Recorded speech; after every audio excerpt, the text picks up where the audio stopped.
marang Habsari widodari putraning putri Bathara Brahma ing kahyangan swarga Dahana.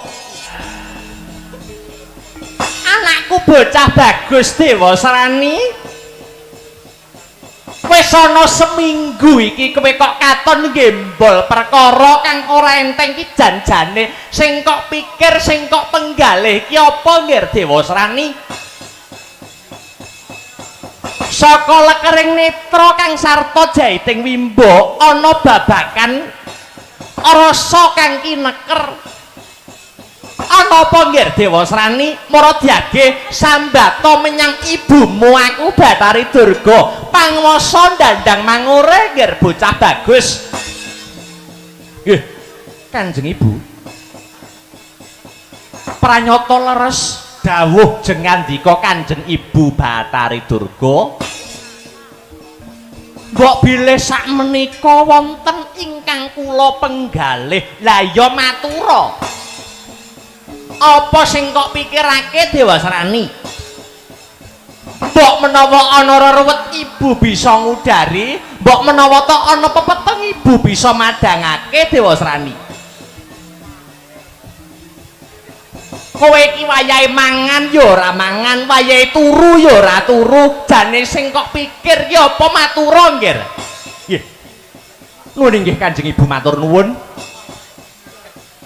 Wekdal sakmangke kula mboten menggalih babakan menapa-napa jer nyatanipun bondo donya kula matumpuk-tumpuk derajat pangkat inggih mboten nguciwani.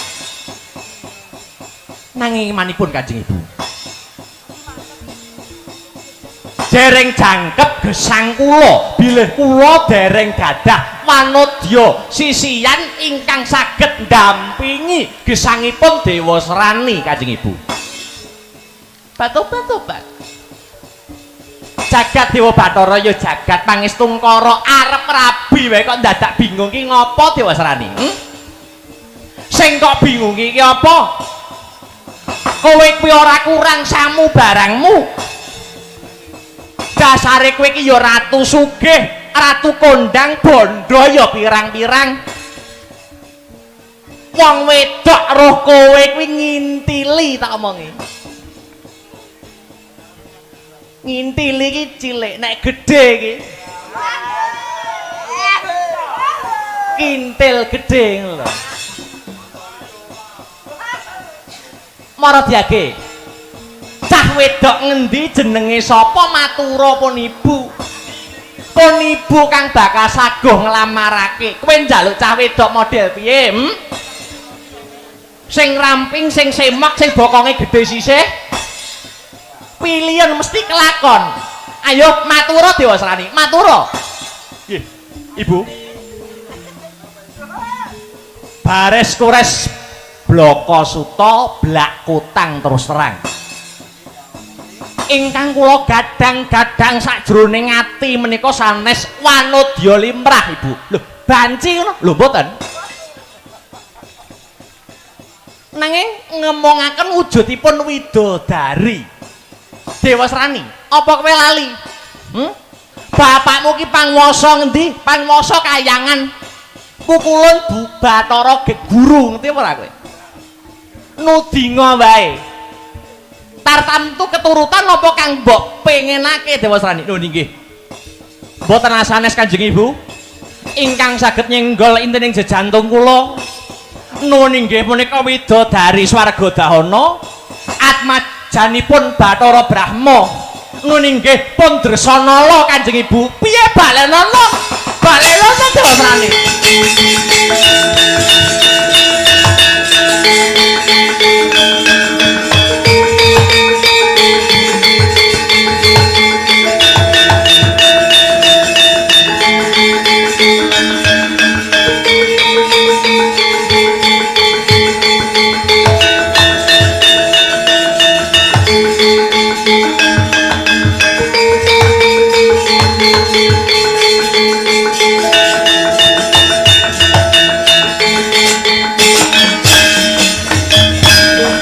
Agyat wis sangka pirangu rinanggul kinempet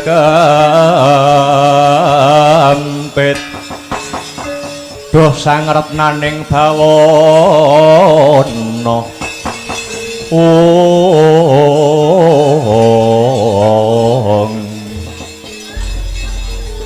aja ngamur kowe Dewasrani.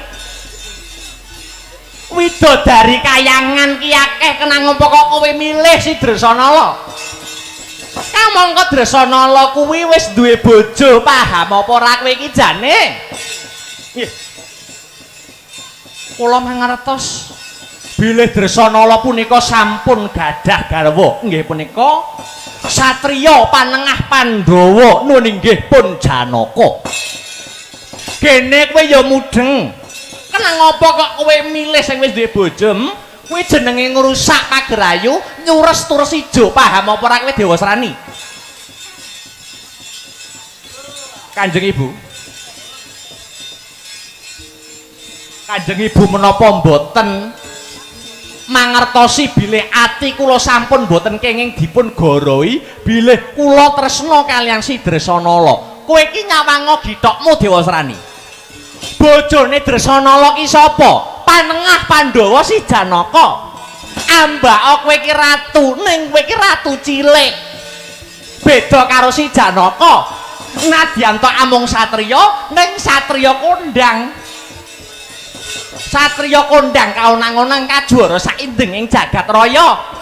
Duwe gelar lanang ing jagat lancuring marcapada. Kowe iki karo Janaka pedhot apa-apamu kowe. Kalah sekabehane. Aja nekat. Tak weling aja nekat timbang lara atimu. Eling-elingen kata-katane tukang parkir, mundur, mundur, mundur. Paham ora kowe? Mboten Kanjeng Ibu. Sampun bunder tekad kula. Sampun golong manah kula. Anggen kula tresnanisipun Dresanala. Kepara menawi kula mboten kelakon sesandingan kaliyan Dresanala, weh becik kula entengaken pejah kula Kanjeng Ibu. Aja, aja Dewasrani.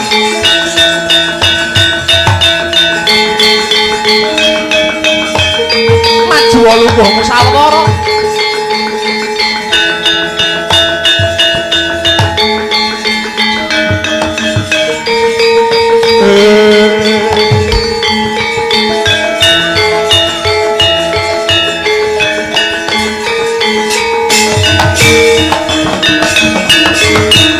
Iya, Dewasrani ya. Ana tetembungan anak polah, wong toga melu kepradah. Yen ngono pun ibu kang bakal budidaya sowan marang bapakmu Bathara Guru. Pun ibu kang bakal motah supaya kowe bisa jejodhoan kelawan si Dresanala Dewasrani. Nggih. Ngaturaken panuwun Kanjeng Ibu. Didom gaweane aku bakal sowan bapakmu Bathara Guru, banjur kowe balamu saka negara Tunjung Malaya. Goleki panengah Pandhawa si Janaka, yen wis ketemu dipateni. Yen Janaka mati bakal luwih gampang anggonmu didhawuhan kelawan si Dresanala. Sedika ngestaken dawuh Kanjeng Ibu. Menawi mekaten mugi-mugi kasembadan ingkang dados sedya kula Kanjeng Ibu.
Dipati Lingga Suhardo kesete gustiku Raden Dewasrani.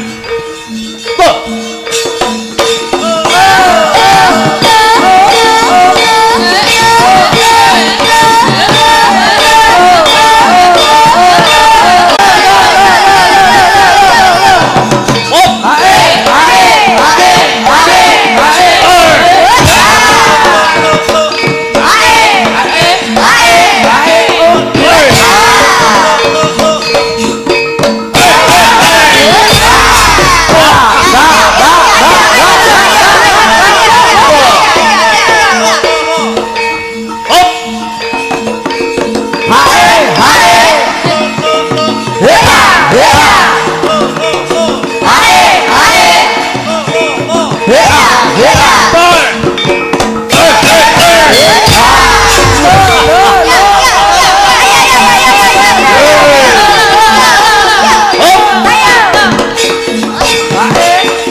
Prakanca jejogetan suka-suka aja sembrana jogetmu anut irama lali aja keri seni tari puniki lestari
Sagara rupa Risedeng Nalendra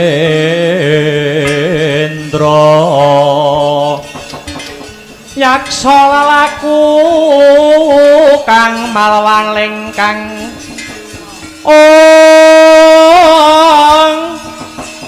gambira marang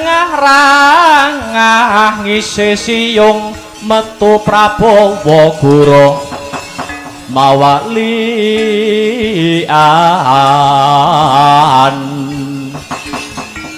Ditya Durbala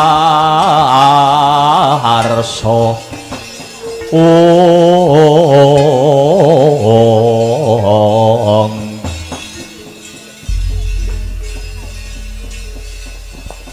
iki Lingga Sugarda lho nggih Kanjeng Gusti kula sinuwun Dewa Sarani sembah kang ngabekti kula kunjuk sandhap pepada paduka ya wis tak tampa ora lewat pangestuku tampanana lho nggih kula tampi asta kekalih kula pundi ing mestaka mugi-mugi dadosa jejimat karipih tumraping gesangipun Lingga Sugarda ya Lingga Sugarda kula wonten dawuh dina iki ana pegawean kanggo sira gandeng kowe bisa dadi ratu sugih ana ing negaramu Arga Bentar kono awit saka kowe ngabdi marang Dewa Serani kowe dadi ratu kondang dadi ratu sing wibawa disembah karo para kawulamu sak negara Arga Bentar merga saka kowe ngabdi marang Dewa Serani ratu ing negara Tunggul Malaya nggih lajeng menapa gawean pedamelan ingkang kedah kula lampahi Raden mangkene dina iki aku gandrung kayungyun marang Hapsari widodari putraning putri Bathara Brahma ing kayangan swarga dahana ya kuwi sesilih Batari Dresanala weh ladalah paduka gandrung kayungyun kalian Betari Dresanala ya pancen kaya mangkono Lingga Sugarda mengki riyin miturut kabar ingkang warata mbok bakul sinambiwara yen boten klentu anggen kula mirengaken Batari Dresanala punika sampun kagungan garwa nggih punika panengah Pandhawa satriya Madukara kekasih Raden Janaka ya pancen bener wis dadi bojone Janaka ning wong tresna ki arep piye meneh tresna kuwi wuta Lingga Sugarda senajan to wis dadi bojone Janaka nanging Dewa Serani karep sapa kang dadi pepalang bakal dadi musuhe Dewa Serani lah dina samengko Batari Durga Kanjeng ibuku wis lumarap munggah kayangan Suralaya nemoni Kanjeng Rama pukulun Bathara Guru mutah supaya misahke katresnane si Dresanala kelawan si Janaka makaten ya pancen kowe mangkono weh ladalah wis dadi titenan ora kulana ora etana angger wis perkara loro iki mesti rawan geger perkara loro piye nggih no perkara loro ora kulana ora etana mesti sithik-sithik ndadekke geger perkara loro ki apa siji menika perkara dhuwit loro perkara jerone jarik niku sak nomer menika sak nomer aja glenyengan kowe wis saiki dong gawe gaweanmu mudhun ana Madyapada ngumpadi umat sing jenenge Janaka satriya Madukara panengah Pandhawa nggih menawi sampun kepanggih krincung sikile bondo tangane tugel gulune yen Janaka mati tegese luwih gampang anggonku bakal didhawuhan kelawan si Dresanala nggih ngestakaken dawuh aku dina iki bakal lumarap ana ing kayangan swarga dahana manggi methuki apa sing dadi jejantung atiku si Dresanala inggih menawi mekaten kula badhe lumarap wonten Madyapada ya dom gawe sewang-sewangan aku sego kupat sego liwat ora liwat andum slamet rujak sentul siji ngalor siji ngidul tuku dawet sak cendole katoke ngapret ketok kok kowe ngomong apa to wijane ngomong apa hah kowe iki jane ngomong apa kok tak tapuk lambemu kowe kok samu barange wis cetha kirapna Madyabala mudhun nang Ngarcapada golek umat sing jenenge Janaka pateni pagas gulune nggih ngestakaken dawuh budal dina iki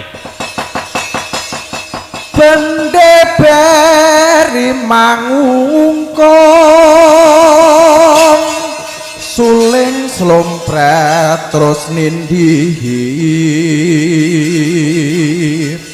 Prawadya wasawega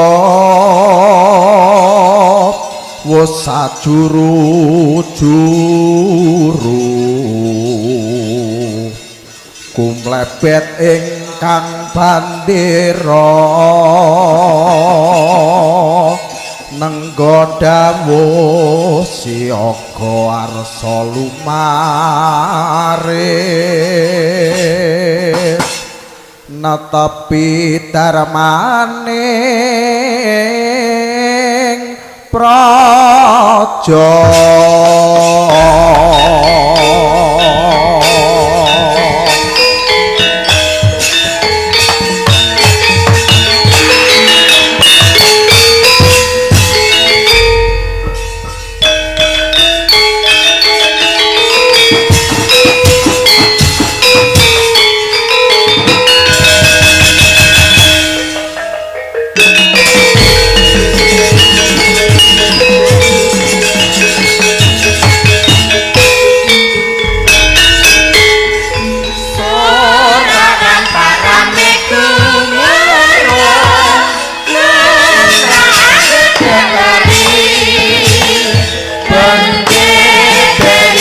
Sur tambur kakak pangguga tekad wani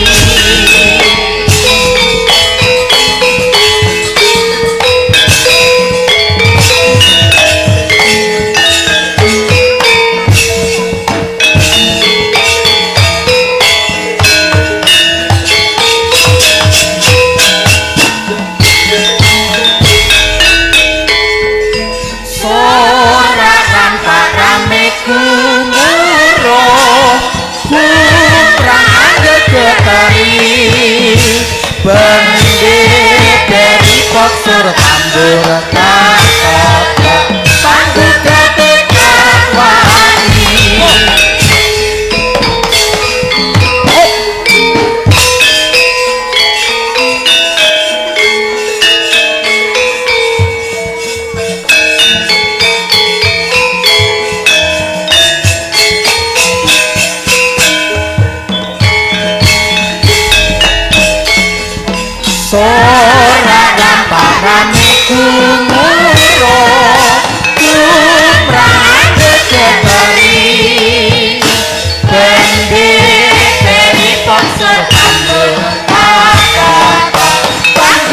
tekad wani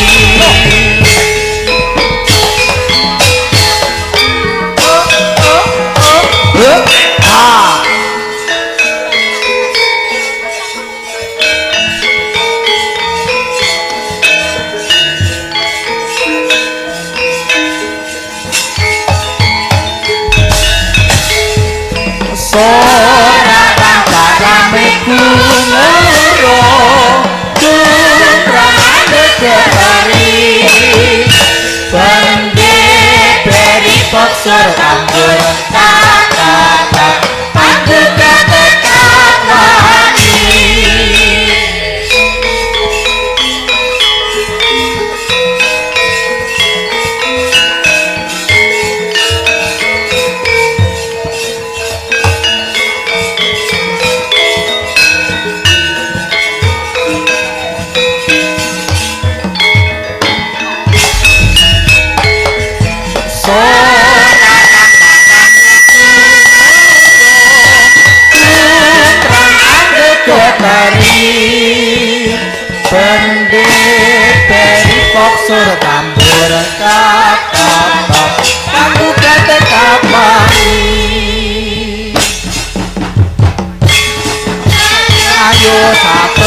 gablok yo ayo ayo sewu bareng maju sayuta mara saketinuri yo ayo bareng sumangga